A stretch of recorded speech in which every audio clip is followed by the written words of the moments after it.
Hello. In the UK, apparently we have a housing crisis. There are not enough homes for all the people who live here. This problem is made worse by the fact that for many young people, a house or apartment is too expensive to buy.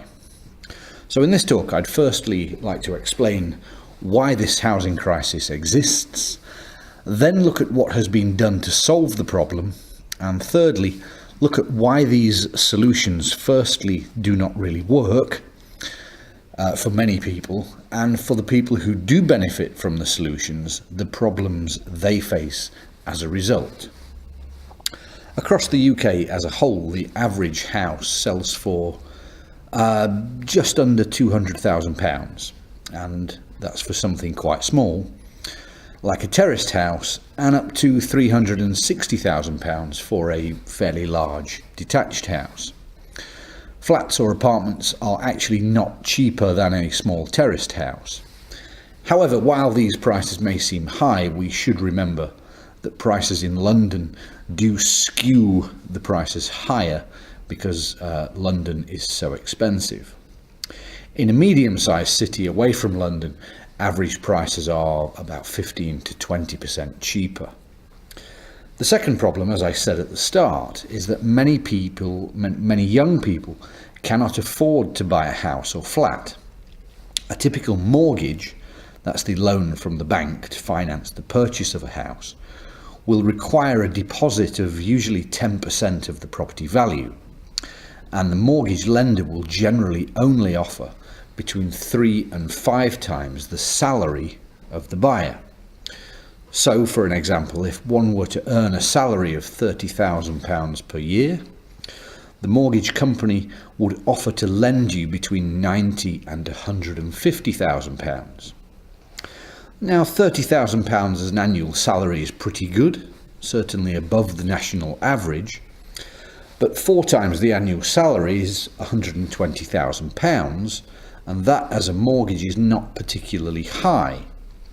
If you bought a house for £120,000, it would not be very big, and you would be spending about a quarter of your salary on the mortgage for the next 25 years. And that mortgage doesn't include the bills for the house, the gas, the electric, and so on. So it's easy to imagine a new homeowner finding that mortgage difficult to pay each month. All of that, of course, assumes that the buyer has the 10% deposit required in the first place. So in the example just given, a £12,000 deposit required up front. This mortgage and deposit leaves many young people stuck into a cycle of either renting accommodation or living with parents while they try to save for the deposit. So let's turn now to what has been done to try to resolve the problem. Firstly, back in 2013, the government in the UK introduced the Help to Buy scheme, which allowed first-time buyers the opportunity to buy a home with an interest-free loan for 5 years of up to 20% of the house value. That loan is from the state. Later, a shared ownership scheme was introduced, with you owning between 25 and 75% of the home and the government owning the rest of the home.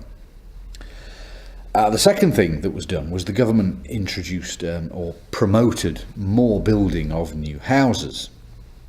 Now, obviously, houses are subject to the laws of supply and demand. If there are not enough houses, house prices tend to go up. When there are enough houses to meet demand, prices will be lower. The house builders, that's the big companies that buy large plots of empty land and build houses, they know about this. They prefer to have high prices because that produces more profit. So they tend to buy land and not build on it immediately. See the pictures here. This large field on the right has been sold to a house building company and will be full of houses in a few years. When they build houses on these new developments at a slow rate, the sales prices remain high. So we have a situation where more houses could be built more quickly, but that is not in the interests of the large house building companies, which prefer instead to build slowly to keep prices high, to keep profits high. As a small aside here, Jeff Fairburn, the CEO of one such company called Persimmon, took a bonus of £75 million in 2017 because his company had made such huge profits, helped in a large part by the government's Help to Buy scheme. So these two solutions, have helped many thousands of individuals, couples and young families to purchase their own home for the first time. So they have, on the face of it, benefited from the increase in house building and the support from the state to get onto the property ladder. However, this has created a further problem. Homes are obviously built on land which is free and available. Most of this land is what we call greenfield. Previously it was used as farmland. Now again, fairly obviously, most farmland is not in towns and cities. It is usually outside towns and cities, and house builders usually buy land which is close enough to towns and cities, often just the wrong side of the large ring roads which allow traffic to flow freely around cities rather than through them, because that would cause a lot of traffic jams. You can see in these pictures that on the left is the existing town. This particular development is quite new and has very few local amenities close by, but the land on the right is on the other side of this main road, the ring road around the town. So to get to the town centre is probably 40 minutes on foot or 10 minutes by car or bicycle. The new development ideally will need to have at least a small supermarket and a safe route for children to get to the closest school, which is probably 20 minutes walk away from here. Now, an organisation called Transport for New Homes has written a report saying that these new developments, positioned on the edge of towns and cities, are too far from shops, schools and other amenities.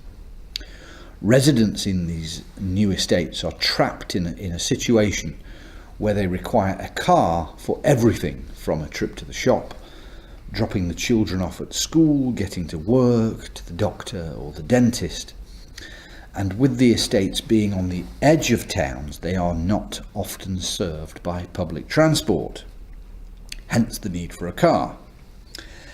And this car dependency has obvious drawbacks in terms of air quality and congestion in towns and cities, because more people are driving into them. In the case of these new housing developments, the residents have no choice but to drive everywhere. As driving cars is one of the big contributors to climate change, and sedentary lifestyles are the main factor in common health issues such as obesity and type 2 diabetes, building homes that necessitate the use of cars is not helpful for either the climate or our health. The BBC reporter on this topic wrote the following: "It must be miserable. You've saved for a newly built home, past the town's ring road, but now you're trapped too often in a small metal box with wheels.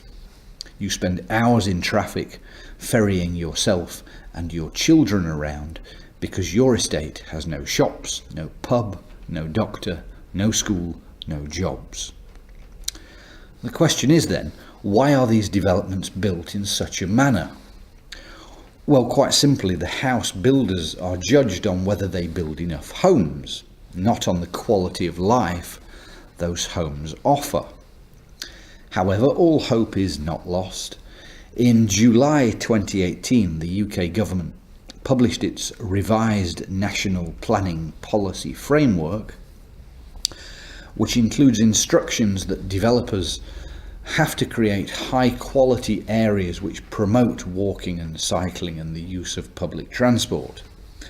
And these rules make sure that councils put plans in place for the infrastructure needed to support new developments so that residents are not cut off from the rest of the city.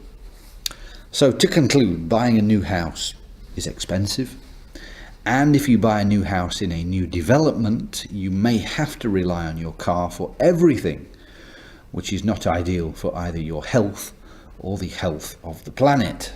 Thank you.